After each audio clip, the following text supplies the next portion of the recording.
আমি বিজিবি হিসেবে এবং সেনাপ্রধান হিসেবে দায়িত্ব পালনের সময় আমি কোনো কিছু এমন করি নেই যাতে আজকে আমাকে অনুশোচনা করতে হবে। I am sorry, no I did not. যুক্তরাষ্ট্রের প্রবেশ নিষেধাজ্ঞা, অভিযোগের তীর সাবেক সেনাপ্রধান জেনারেল আজিজ আহমেদের বিরুদ্ধে। আমরা আজকে একটু তার সঙ্গে কথা বলতে চাই, জানতে চাই আসলে এই নিষেধাজ্ঞাগুলোর পেছনে কি আছে, তার বক্তব্যই বাকি। স্যার, আপনার সঙ্গে যদি একটু প্রথমে কথা বলতে চাই। যুক্তরাষ্ট্র আজকে একটি প্রবেশ নিষেধাজ্ঞা দিয়েছে, যার দরুন তারা দুটি বিষয় সামনে এনেছে। যে প্রথমেই তারা বলছে যে অপরাধমূলক কার্যকলাপের আপনার ভাইয়ের অপরাধমূলক কার্যকলাপের জবাবদিহিতা এড়াতে আপনি আপনার পদ পদবি ব্যবহার করেছেন এবং তাকে সাহায্য করে দুর্নীতি করেছেন। এ ব্যাপারে আপনার মতামত কি? আবার দ্বিতীয়ত যে ব্যাপারটি তারা সামনে এনেছেন সেটা হচ্ছে আপনি আপনার পদ পদবি ব্যবহার করে সামরিক চুক্তি আপনার ভাইকে পাইয়ে দিয়েছেন, পাশাপাশি সেটা থেকে আবার ঘুষও নিয়েছেন। এই ব্যাপারটি সম্পর্কে আসলে আপনি কি বলবেন? আপনি all the prime minister's man Al Jazeera যেটা প্রচার করেছিল 1 ফেব্রুয়ারি 2021, সেটা কি দেখেছিলেন? হ্যাঁ, আমি দেখেছি। সেখানে আপনি কি এইরকম দুইটা অভিযোগের অস্তিত্ব কি সেখানে দেখেছিলেন? এই দুইটা অভিযোগ, হ্যাঁ, তখনও ছিল। একটা হলো আমার ভাইদেরকে চলে যেতে আমি সহযোগিতা করেছি, আরেকটা আমি মিলিটারি কন্ট্রাক্ট দিয়ে দুর্নীতি করেছি। এই দুটো অভিযোগ এখানে ছিল। আচ্ছা, এখন আমি আসি আপনার এই প্রশ্নের। আসলে আমি আজকে সকালে জানতে পারি বিষয়টা, আমি এটা দেখেছি, খুবই দুর্ভাগ্যজনক আমি বলবো। এই কারণে যে আমি আমার অবসরের পর 2021-এ সম্ভবত অগাস্টে আমি জার্মান ভিত্তিক ডয়চে ভ্যালিতে একটা ইন্টারভিউ দিয়েছিলাম প্রায় 1 ঘন্টার। সেখানেও কিন্তু এই একই জিনিস আমাকে জিজ্ঞাসা করা হয়েছিল, আমি সেখানেও বলেছিলাম। তা আপনার প্রথম প্রশ্নটায় যদি আসি,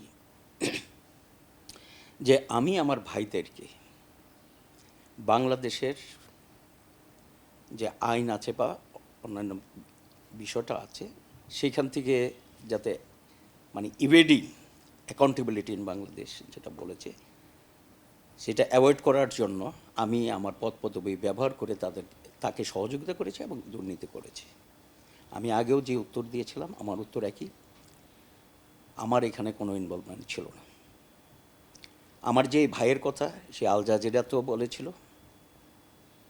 আমার সেই ভাই 2002 সাল থেকে 2002 সালের পর থেকে কিন্তু সে বাংলাদেশে ছিল না। আমি কিন্তু বিজিবিতে যখন এই ইনসিডেন্টটা আল জাজিরার ভাষ্যমতে, আমি তখন বিজিবিতে ছিলাম এবং আমি বিজিবিতে ছিলাম 2012 সালে ডিসেম্বর থেকে। কিন্তু অনেক আগেই আমার ভাই হলো বিদেশে চলে গেছে। তো সেক্ষেত্রে আমি আমার পদ পদবি ব্যবহার করে কিভাবে আমি তাকে সহযোগিতা করেছি, আমি তো আমার বোধগম্য নয়, এটা অসত্য একটা অভিযোগ এনেছি, এটা সঠিক নয়। কি তার মানে যদি আমি এভাবে বলি যে আপনি পদ পদবি প্রাপ্ত হওয়ার অনেক আগেই আপনার ভাই বিদেশে চলে গেছেন এবং সেই ইস্যুটাকেই আবার সামনে আনা হয়েছে? এটা আমি তো বললাম, আমার ওই ভাইটা 2002 সালের পর থেকেই কিন্তু বাংলাদেশে ছিল না, বিদেশে চলে গিয়েছিল। সে বিদেশে ছিল। আর আমি তো যখনকার কথা এখানে মেনশন করা হয়েছে সেটা হলো যে তখন অনেক পরে, আমি হলো 2012 সালে বিজিবিতে ছিলাম। তখনকার অভিযোগগুলো আনা হয়েছে যে তখন আমি আমার পদ পদবি ব্যবহার করে তাকে হলো চলে যেতে সাহায্য করেছি ইত্যাদি ইত্যাদি, অথবা অন্য দেশে যেতে সাহায্য করেছি। আসলে কিন্তু সে চলে গিয়েছিল অনেক আগে, এক। আর দ্বিতীয় কথা, যে হলো অলরেডি হলে বিদেশে চলে গেছে, সেখান থেকে এক দেশ থেকে আরেক দেশে যাওয়া, সেখানে তো আবার তাকে তো বাংলাদেশে তো আসার প্রয়োজন পড়ে নাই যে আমি তাকে সহযোগিতা করব। আমি কোনো সহযোগিতা করিনি, সেটা আমি ডয়চে ভ্যালিতেও বলেছি। This is number one. Number two হলো আপনার যে দ্বিতীয় প্রশ্নটা, যে সামরিক বাহিনীর একটা কন্ট্রাক্ট দেওয়ার ব্যাপারে আমার ভাইকে কন্ট্রাক্ট দিয়ে ঘুষ গ্রহণের অভিযোগ এনে যে আমি করাপশন করেছি। এটার ব্যাপারেও আমি বলবো, এটাও কিন্তু সেই আল জাজিরাতে all the prime minister's men, সেখানেও কিন্তু তারা এই অভিযোগটা করেছিল যে একটা সিগন্যাল ইন্টেলিজেন্স ইউনিট সেটা ক্রয়ের ব্যাপারে, আমি এই ব্যাপারে ডয়চে ভেলিতে স্পষ্টভাবে বলেছি, আবারও বলছি যে আপনারা সবাই জানেন বাংলাদেশ সেনাবাহিনী ইউএন পিস কিপিং অপারেশনে ডিপ্লয় আছে 2088 থেকে, এবং বলা চলে যে বেশ কয়েক বছর যাবৎ হলো হাইয়েস্ট কন্ট্রিবিউটর কান্ট্রি হিসাবে আছে, মানে সবচেয়ে বেশি পিস কিপার হলো বাংলাদেশ থেকে নিয়োজিত আছে। এটা অতীতেও ছিল, মাঝখানে সেকেন্ড হয়ে গিয়েছিল, আবার বর্তমানে 1 নম্বরে আছে। 2016 সালের 29শে ডিসেম্বর ইউএন ডিপিকেও থেকে বাংলাদেশে একটা অনুরোধ করা হয় ইমেলের মাধ্যমে যে তারা মনুস্কো ডিআর কঙ্গো, ওই দেশে মনুস্কো ইউএন মিশনটা যেটা আছে সেখানের জন্য একটা সিগন্যাল ইন্টেলিজেন্স ইউনিট কোম্পানি তারা মোতায়েন করবে, বাংলাদেশ দিতে পারবে কি না। সেখানে তারা বিভিন্ন রিকোয়ারমেন্টগুলো দিয়ে দেয়, যে রিকোয়ারমেন্টের যেটা ছিল সেটা স্বাক্ষর করে তখন যে ইউএনের যে মিলিটারি অ্যাডভাইজার ছিল লেফটেন্যান্ট জেনারেল মাকসুদ আহমেদ, ওনার স্বাক্ষরিত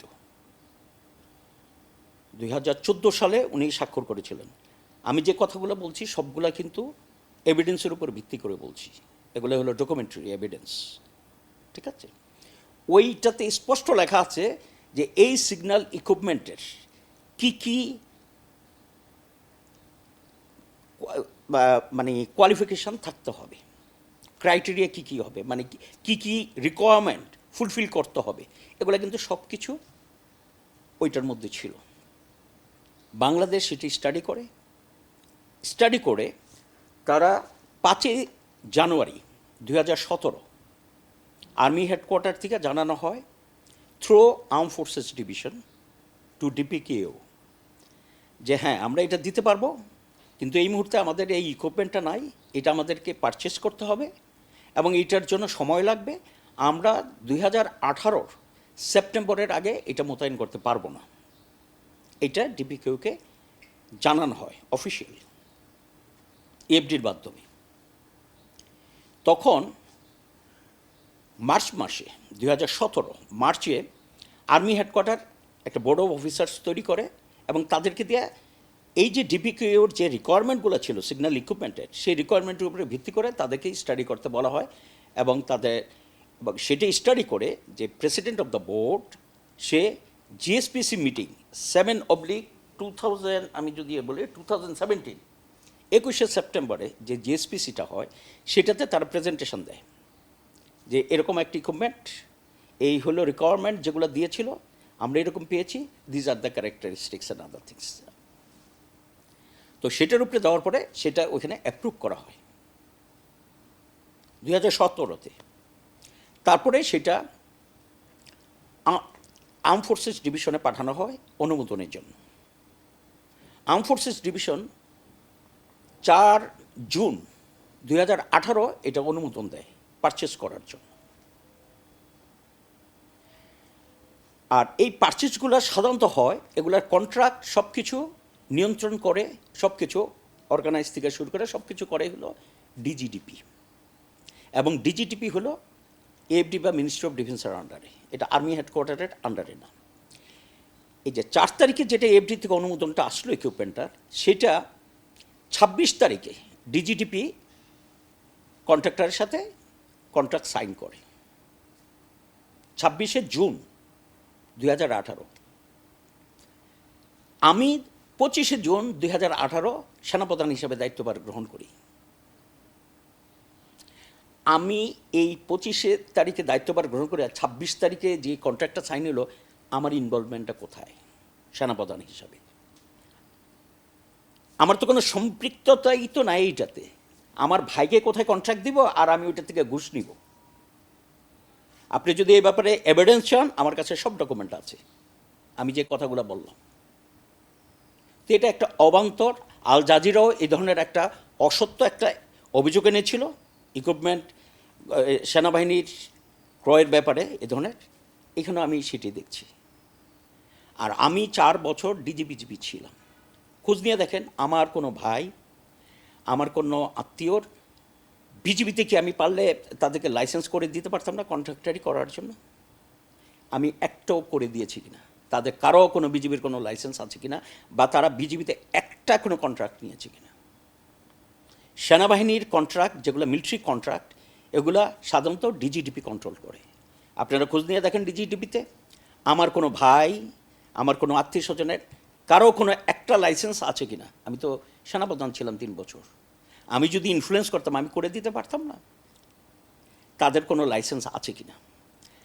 অথবা আমি ডয়চে ভেলিতে এটাও বলেছিলাম, কেউ যদি প্রমাণ করতে পারে যে আমি আমার কোনো ভাইকে বিজিবিতে 4 বছর ডিজি থাকা অবস্থায়, অথবা সেনাপ্রধান হিসেবে 3 বছর আর্মিতে থাকা, আর্মি চিফ থাকা অবস্থায় আমি সেনাবাহিনীতে বা বিজিবিতে আমার কোনো ভাইকে কোনো কন্ট্রাক্ট দিয়েছি কিনা, আমি আবারও চ্যালেঞ্জ দিচ্ছি। আচ্ছা, আপনি যেমনটা বলছিলেন যে আল জাজিরা যেমনটা করেছে সেটা অসত্য, এখন যেটা আপনার বিরুদ্ধে অভিযোগ আনা হচ্ছে সেটাও অসত্য। তাহলে কি পুরো যে প্রক্রিয়া, আজকের যে নিষেধাজ্ঞা যেটাকে আমরা বলছি যে এন্ট্রি নিষেধাজ্ঞা বা প্রবেশ নিষেধাজ্ঞা যুক্তরাষ্ট্রের, সেটা কি উদ্দেশ্য প্রণোদিত কিনা আপনার কাছে কি মনে হয়? দেখুন, আমি আসলে উদ্দেশ্য প্রণীত কিনা, আমি কোনো পলিটিশিয়ান না, আমি একটা মিলিটারি সোলজার। আমি স্ট্রেট ফরওয়ার্ড কথা বলি, ঠিক আছে না? এটার পিছনে কোনো অন্য কোনো উদ্দেশ্য আছে কিনা এগুলার আমি এগুলা বিশ্লেষণও করতে যাব না, আমি এটা প্রয়োজন মনে করি না।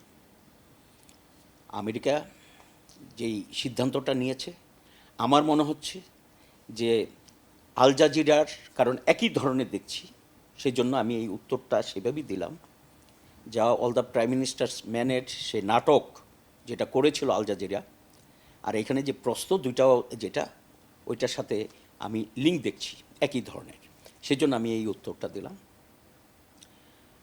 এদের কী উদ্দেশ্যে দিয়েছে আমি এই ব্যাপারে আমার কোনো মন্তব্য নেই। আর যে রেস্ট্রিকশনটা দিয়েছে, রেস্ট্রিকশন মানে আমার এবং আমার ইমিডিয়েট ফ্যামিলি মেম্বারদের উপরে টু মানে এন্ট্রি ইনটু ইউনাইটেড স্টেটস, এটা আনফর্চুনেট, আমি এতটুকু বলবো। আচ্ছা, সেক্ষেত্রে কি তাহলে আপনি বর্তমানে কি মনে হচ্ছে যে সরকারি দায়িত্ব পালন করতে গিয়ে কি আপনাকে এমন একটা সমস্যার সম্মুখীন হতে হলো কিনা, বা এমন একটা নিষেধাজ্ঞার সম্মুখীন হতে হলো কিনা? আমি মনে করি আসলে আমি সরকারি দায়িত্ব পালন করতে যেয়ে এমন কোনো কাজ করিনি, এমন কোনো কাজ করিনি, আবারও জোর দিয়ে বলছি, যেটার জন্য আমার এই ধরনের একটা নিষেধাজ্ঞা পেতে হবে। আমি এমন কোনো কাজ করিনি, আমি আবারও জোর দিয়ে বলছি। আমি কিন্তু ডয়চে ভেলেতেও বলে এসেছিলাম যে আমি এখন অবসরে আছি, ইউনিফর্মের বাইরে আছি, যে কোনো পর্যায়ে তদন্ত করে দেখতে পারেন যে আমি সেনাপ্রধান থাকা অবস্থায় অথবা ডিজিবিজিবি থাকা অবস্থায় আমি আমার কোনো ভাই বা আত্মীয় স্বজনকে আমি কোনো কন্ট্রাক্ট দিয়েছি কিনা। এটা যদি কোনো একটা প্রমাণ কেউ দিতে পারে, তার যেই কোনো পরিণতি আমি মাথা পেতে নেব। তো সেটা 2021-এর অগাস্টে দিয়েছিলাম, আজকে হলো 2024-এর হলো মে, অনেক দিন হয়ে গেছে। আমার সে আত্মবিশ্বাস ছিল। তা আমি আবারও বলছি, আমি ডিজিবিজিবি হিসেবে এবং সেনাপ্রধান হিসেবে দায়িত্ব পালনের সময় আমি সর্বদা সচেষ্ট ছিলাম যে আমার কারণে যাতে এই দুইটা ঐতিহ্যবাহী সংস্থা বা বাহিনীর যাতে কোনো ধরনের দুর্নাম না হয়, আমি সর্বদা সচেতন ছিলাম। এবং আমি মনে করি আমি সেই সচেতনতা নিয়েই আমি আমার দায়িত্ব সম্পন্ন করেছি। আমি কোনো কিছু এমন করি নেই যাতে আজকে আমাকে অনুশোচনা করতে হবে। I am sorry, no, I did not do any such thing. এতক্ষণ আমরা কথা বলছিলাম সাবেক সেনাপ্রধান জেনারেল আজিজ আহমেদের সঙ্গে, এবং তিনি বলেছেন সালের ফেব্রুয়ারিতে আল জাজিরায় প্রচারিত all the prime ministers main নামক যে শিরোনামে যে সংবাদটি প্রচারিত হয়েছিল, তার সঙ্গে এবারের যে যুক্তরাষ্ট্রের যে নিষেধাজ্ঞা, প্রবেশ নিষেধাজ্ঞা, সেটির সংশ্লিষ্টতা তিনি খুঁজে পাচ্ছেন।